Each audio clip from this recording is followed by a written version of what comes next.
The North Atlantic, April 14th, 1912. Perfectly calm. The letters were painted just weeks ago. Southampton, the morning of April 10th. The largest moving object ever built by human hands. 2,000 people came just to watch her leave. She would never return to this dock. 46,000 tons, 4 city blocks long, 4 funnels. First class paid the equivalent of $100,000 for this crossing. Children didn't know they were on history's most famous ship. The fourth funnel was fake, just for show. Symmetry. Top speed, 23 knots. She was built for comfort, not records. They waved at every passing ship. Everyone waved back. From far away, she looked very small. Each funnel was big enough to drive 2 trains through. White Star Line, the pride of British shipping. 20 lifeboats, room for 1,178 people. There were 2,208 aboard. 3 propellers. The center one alone weighed 22 tons.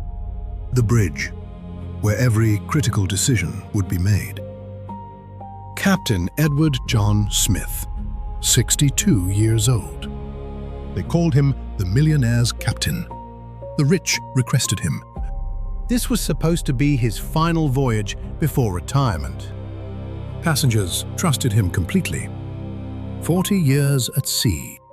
He had crossed the Atlantic hundreds of times without incident. Thomas Andrews, the man who designed her. He knew every rivet, every beam, every weakness. He walked the ship daily, noting things to fix. A perfectionist. He checked the brass fittings himself. Nothing was too small. The grand staircase, oak, iron, and a clock at the top. The clock read, "Honor and glory, crowning time." It stopped at 2:20. 10 courses for dinner. Crystal, silver, fresh orchids. Mahogany walls, leather chairs. The best whiskey money could buy. Some cabins cost more than a house in London. Second class on Titanic was first class on any other ship. Third class. Immigrants heading to America, entire families. Small, clean. For many, the nicest room they'd ever slept in. The stokers worked 12-hour shifts. 6,000 tons of coal. 159 furnaces burning around the clock to keep her moving. The Marconi room, the ship's only link to the outside world. Jack Phillips, 25 years old, senior wireless operator. He sent passenger telegrams all day, rich people sending messages home. Harold Bride, 22, Phillips' assistant. He would survive. The crew of Titanic, most of them from Southampton. The officers, Murdoch, Lightoller, Lowe, all trained, all confident. The lookouts, no binoculars. They'd been locked away by mistake. Wallace Hartley, band leader, 33 years old, violinist. 8 musicians. Not one of them would survive. Isidor and Ida Straus, married 41 years, inseparable. Benjamin Guggenheim, millionaire. He would die in a tuxedo. April 14th. The ocean was a mirror, not a ripple. Sailors called it dead calm. It made icebergs impossible to spot. Nobody was worried. The sun was out, the sea was warm enough. Some wrote letters home. None of those letters made it to a mailbox. The gentlemen played cards and drank until the early morning hours. The children wore little sailor suits. Their parents dressed them up. The kitchen was preparing a 10-course dinner for that night. The first ice warning came in the morning, from the Californian. The second came from the Baltic. Large icebergs ahead. A third, from the America. The ice field was enormous. Smith read it. He wasn't alarmed. Ice was common this time of year. He folded the telegram and put it in his pocket. Carried on. On the chart, The ice field was directly ahead. The ship didn't slow down.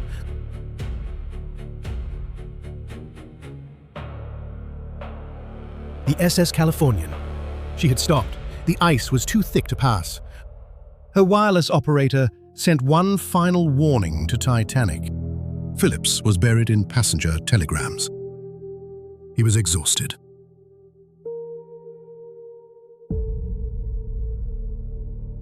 Evans turned off his set, went to bed. The Californian went silent.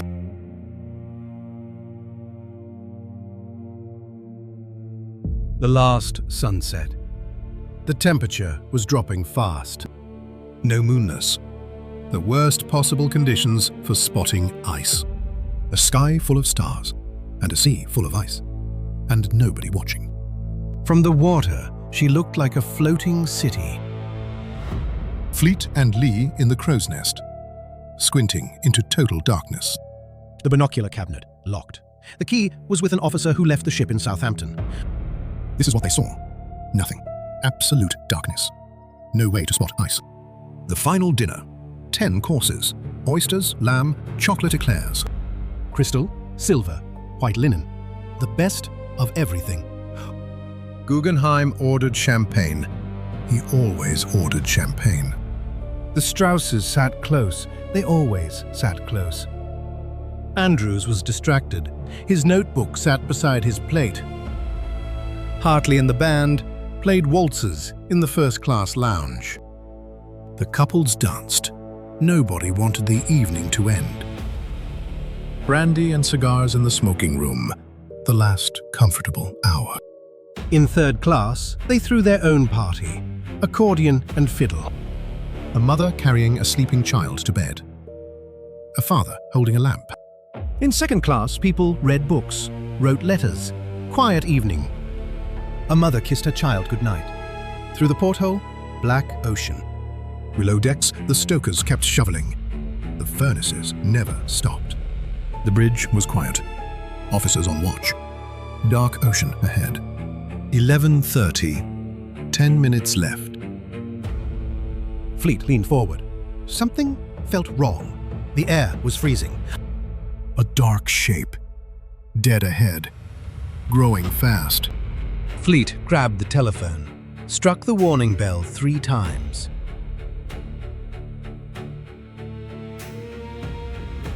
The bridge phone rang. Murdoch grabbed it. Hard a starboard, full speed astern, every second counts.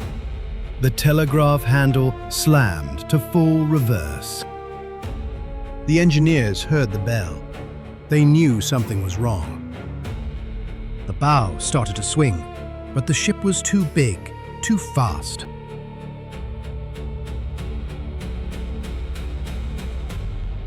Out of the darkness, white, massive, filling the entire view. The iceberg scraped along the starboard side. 10 seconds of contact. Chunks of ice scattered across the forward deck. Some passengers picked them up. This photograph was taken the next morning. Red paint from the hull. Most passengers felt a slight tremor, nothing more. They went back to sleep. A champagne glass fell. The ship was already tilting. A few felt something wrong, a vibration that stopped too suddenly. Third class heard it first. Water trickling under the doors. Below the waterline, the Atlantic was pouring in. 7 tons per second. The mailroom flooded first. 2,000 letters gone. Boiler room 6. Water hit the furnaces. Steam exploded outward. The crew tried to close the watertight doors. The water was faster. Andrews went below to inspect. He already knew what he'd find. Knee-deep, freezing. The water was -2 degrees. He counted the flooded compartments. 1, 2, 3, 4, 5. 5 compartments. The ship could survive 4, not 5. It was over. Andrews told Smith. The ship has 2 hours, maybe less. The math was simple. Each compartment floods the next. A chain reaction. Smith stood alone on the bridge. 2,208 people.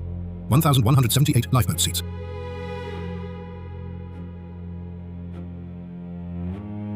Midnight. April 15th begins. Titanic has less than 2 hours. Phillips hammered the Morse key. C, Q, D, S, O, S. Anyone, come now.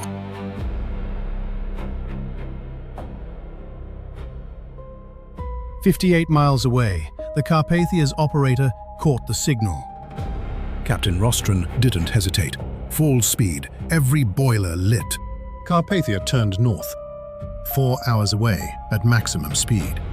The crew pulled the canvas covers off. Some had never done a lifeboat drill.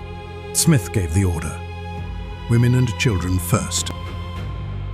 Most passengers didn't believe it. Life jackets over evening gowns. Some women refused to leave their husbands. "It's just a precaution." One man laughed. "I'd rather stay where it's warm." Lifeboat 7, the first to go, lowered down the side of the hull. From below, the ship looked enormous. The ropes creaked. 28 people in a boat built for 65. Half empty. The first distress rocket went up. White stars against black sky. 8 rockets total, each one a scream for help. The Californian saw them. 10 miles away, close enough. Second Officer Stone counted the rockets through binoculars. Did nothing. Captain Lord was asleep, 10 miles away. Enough lifeboats for hundreds. Stone reported the rockets. Lord asked if they were company signals.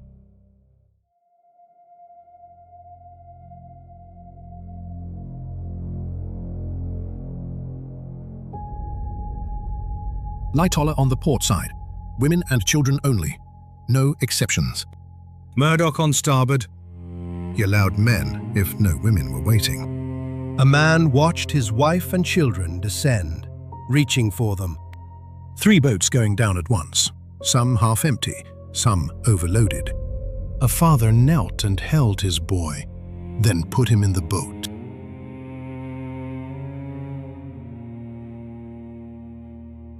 Eight women and 2 crew, room for 50 more. Nobody in it. The deck was tilting. Chairs began to slide. Water crept over the forward deck, covering the anchors. The bow was going under. Portholes disappearing one by one. Now they understood. The disbelief turned to horror. The ship is sinking. Third-class passengers hit a locked gate. A steward stood on the other side. Families carried children up narrow stairs, fighting to reach the deck. The crew struggled to free the collapsible boats from the roof. The final boats went down packed, ropes straining under the weight. Men began jumping. Some aimed for the boats. Most missed. Isidor and Ida Straus stood together on the tilting deck. An officer offered Ida a seat. She stepped toward the boat. Then she stepped back out and took Isidor's hand.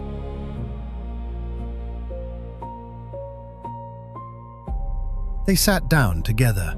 The water was rising around them. A crew member offered Isidor a place. He refused. Not before the other men. Guggenheim took off his life jacket, called for his valet. They changed into their finest clothes, top hats, white waistcoats. He stood on the tilting deck in black tie, surrounded by panic.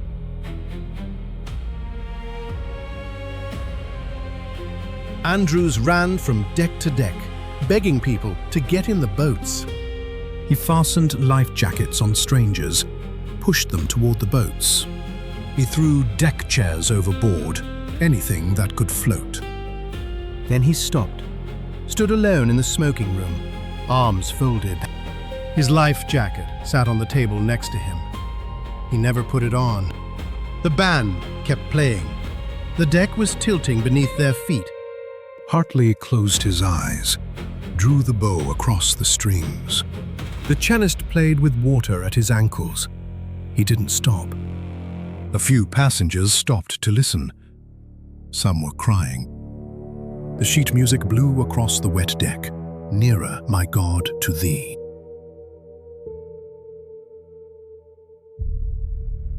Charles Jockin, the baker.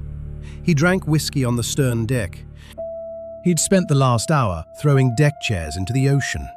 50 of them. A priest knelt on the aft deck. Passengers prayed around him. A mother held her 2 children. There were no boats left. 2 men shook hands. They had never met before tonight. A young crew member stood at his post, water at his ankles. He stayed. The engineers stayed below, waist deep in water, keeping the lights on. Every light on the ship was still burning because of those men below.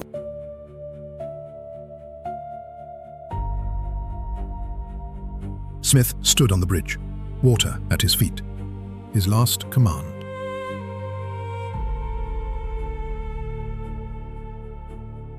The bow went under. The ocean poured over the forward railing. The forward funnel broke free, crashed into the water, crushed people beneath it. Hundreds of people clung to the stern railing as the deck rose steeper. The stern rose out of the water. The propellers appeared, pointed at the sky. People fell, one by one, then in groups, into the darkness. The lights flickered, went red, then out. Total darkness. For the first time in 5 days, Titanic was dark.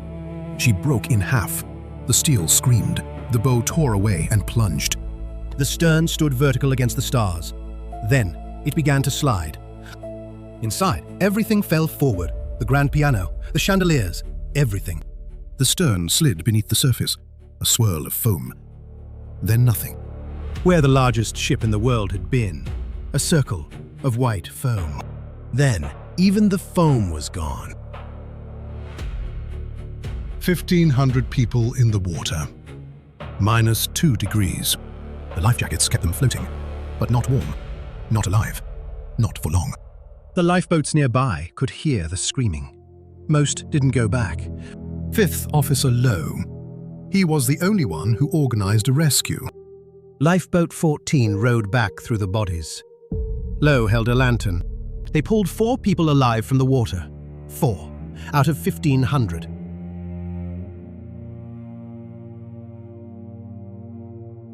Then it was quiet. The screaming stopped. There was nothing left to hear. A woman held a man's coat to her chest. He wasn't in the boat. A child slept in a stranger's arms. The child's parents were gone. Joffin, the baker, was still alive, treading water for 2 hours. Dawn. The first light revealed what the darkness had hidden. Icebergs. Everywhere. The field they'd sailed into was enormous. Carpathia arrived at 4 a.m. She saw the lifeboats, and no ship.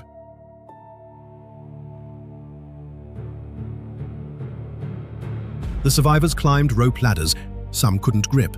Their hands were frozen. Those too weak to climb were hoisted up in canvas slings. They stood on Carpathia's deck, wrapped in blankets, unable to speak.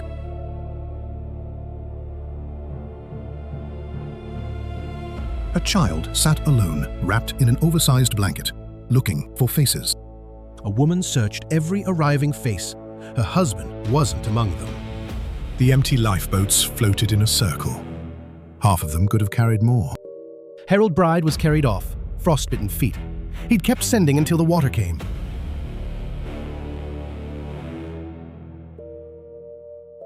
The news reached New York before the survivors did.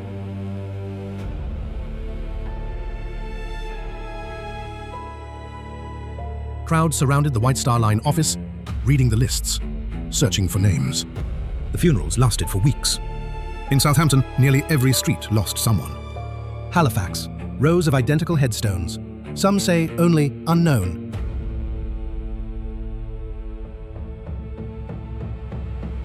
"30,000 people lined the streets for Hartley's funeral.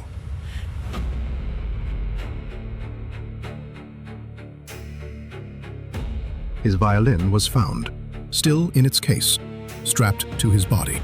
2.5 miles down, September 1985. 73 years later. The bow appeared in the lights, covered in rust. Still recognizable. She was sitting upright, as if she'd landed gently. She hadn't. The railings where passengers once leaned, now draped in rusticles. Where the grand staircase once stood, an empty shaft into darkness. The stern hit the bottom at speed, crumpled like a tin can. Between bow and stern, a debris field half a mile wide.